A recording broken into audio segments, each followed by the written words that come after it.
Discovered my clean friend has not showered or bathed in months, maybe even years. Posted on r/hygiene. This feels like it may be the wrong sub to post in, but I genuinely have questions and would love to hear some responses. So I've recently discovered my very clean, nice smelling friend and her children do not take showers. Not like ever. I think she said she would shower/bathe them if they were dirty, after a swim in the ocean or a super sweaty day outdoors or a messy number 2 in her words, but she said generally they don't shower or bathe. I'm shook. I have so many questions I couldn't ask her without coming across totally judgmental, so I'm here looking for answers. Is this a thing people do? She looks so put together all the time, how does she not shower? Has anyone else met or know of people like this? A bit of background, she's a friend from the same daycare our children go to. The topic of showers came about when I was holding her second child who smelt so delightful. I commented on that, and that's when she chuckled and said, "Aw, thank you, she hasn't had a hair wash since like forever." She's a mom of 3, her house is spotless aside from the clear mess of toys the kids are playing with throughout the day. Just in disbelief that someone so clean, who keeps her home clean, does not clean herself and her children on a regular basis.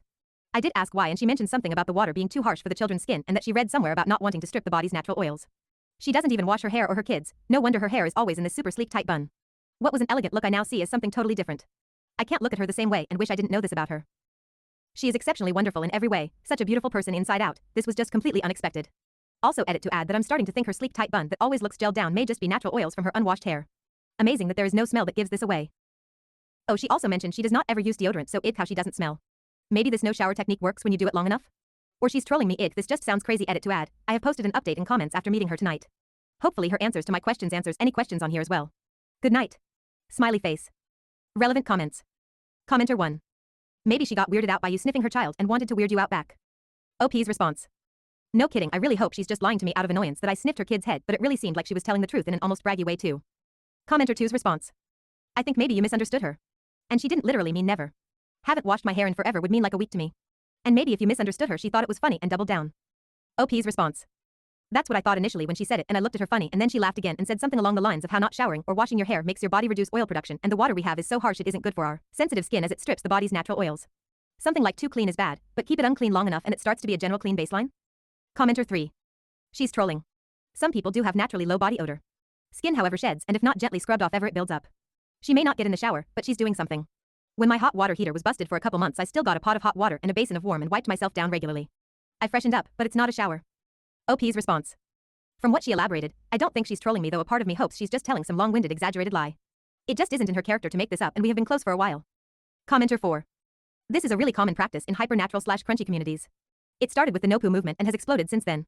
There's a level of validity to overwashing stripping oils, but it's over-exaggerated and a caricature of what evidence does show. It is popular nevertheless. If she's in the preservatives are dangerous. Natural is best. Let's get beef tallow, pipeline, this checks. OP's response. No way, OMG. She actually has talked to me about beef tallow before. What is this no-poo movement, by the way? I am so intrigued now. Commenter 5's response. She's definitely in a particular circle, then. This is very typical. Rolling on the floor laughing no poo is a movement that became really popular many years ago. It claims that shampooing strips natural oils which will lead to the production of sebum. This is partially true. Over-cleansing can contribute to barrier dysfunction, but sebum is primary hormonally regulated and studies show fairly limited adaptive change from surface conditions. They also claim that modern shampoos damage hair while natural alternatives or very little use will support it. This has moderate basis in that pH's impact fell, but people in the movement will often go for apple cider vinegar rinses or baking soda, which aren't logical solutions. It also claims that if you no longer use shampoo, no poo, you'll have a healthier scalp microbiome. This is delusional. Periodic cleansing helps prevent malassezia and other commensals, and there is no evidence skipping shampoo forever would have a positive impact on the scalp microbiome. Because of these claims, many people started doing this no poo trend and only rinsing hair with water when done most extremely, or using apple cider vinegar, baking soda, etc. when more mild. It also gave rise to a low poo, less frequent use of shampoo and more gentle pH at best, shampoo bars and frequent apple cider vinegar rinses at worst, and other versions. People who bought the myth of hair training were big on it, so it became really popular, and in my anecdotal experience, really took off with people who were in more crunchy circles. Now there are adjacent trends like skin fasting or low shower movements based on a similar idea but with the skin. Again though, this misinterprets studies. In reality, overwashing skin, especially with harsh products, which is why the suggestion to always use an antibacterial soap is genuinely terrible advice, does harm the skin microbiome and strips oils which can lead to dryness, but only rinsing with water or not showering at all doesn't improve things. It actually creates environments for yeast overgrowth and other issues, and gentle cleansing at an amount that is logical for your lifestyle is the most evidence-based. In my experience, there is kind of a pipeline from marketing misinformation and lifestyle values that is really funny. This is all anecdotal and just me taking, not based on data, but there's kind of a pipeline that's really interesting to observe. No poo, no shower, animal products/natural alternatives, beef tallow, ghee, etc., distrust in medicine/preservatives, essential oils, zero waste, ancestral diet or carnivore. In my area, this also tends to look like natural cleaners and if religious, some specific beliefs as well. It's interesting to look at the cognitive/behavioral clusters. Of course, not everyone does all of those things and some practices are more grounded in science than others. But that leap doesn't surprise me at all. OP's response. OMG, I'm so glad that you meant no poo as in no shampoo and not hahaha. Thank you for your in-depth explanation. It's very funny how rinsing hair with water is the extreme end and the mild version of it is rinsing with ACV etc. I'm completely new to the term crunchy, but you have given me an education on this and I am grateful. Definitely piqued my curiosity and I will ask her more and also read up more about it. Maybe I'll turn crunchy myself. Are crunchy people also typically anti-vax? So your observational pipeline does seem pretty accurate for my friend's case, as she was actually telling me about how she was using beef tallow instead of a beauty brand moisturizer. Only her first kid is fully vaccinated. She said she won't vaccinate the younger two until necessary for them to enter daycare, so it sounds like some distrust in medicine there. I don't think she is very extreme, and she didn't quite come across as how I envision a typical crunchy might be, e.g. hippie and into healing crystals and magic and reiki and would sage places off bad energies and only welcome good vibrations. I'm not against all those things. In fact, I am quite into crystals myself, lol, but she isn't. She isn't exactly a health foods freak because she eats fast food and ice cream and boba and drinks alcohol. But I guess she does follow the alternative route a bit. Update. I'm going to meet her tonight for a drink. I'll ask her more about this. Update. Just giving an update in bullet points before bed as it's midnight here. So I met my friend tonight for drinks and just outright asked her all the questions I had. She was very chill about it and loved how curious I was, fortunately. Here's what she told me. Since puberty, she battled bad acne for almost a decade of trying everything under the sun: dermatologists, lasers, chemical peels, topicals, oral meds, diet changes. She came across a blog by a lady who shared her own journey healing from bad acne. The blog offered like a paid membership course where you can connect with others, and she joined it. Diet was a part, and she said she had to order a lot of weird supplements, like specific brand organic cod liver supplements, etc. But the lifestyle changes is what she felt worked. The online community there encouraged going bare minimum with everything, literally no makeup and minimal to no skincare regime. Apparently, it purged her skin and then it cleared it all up.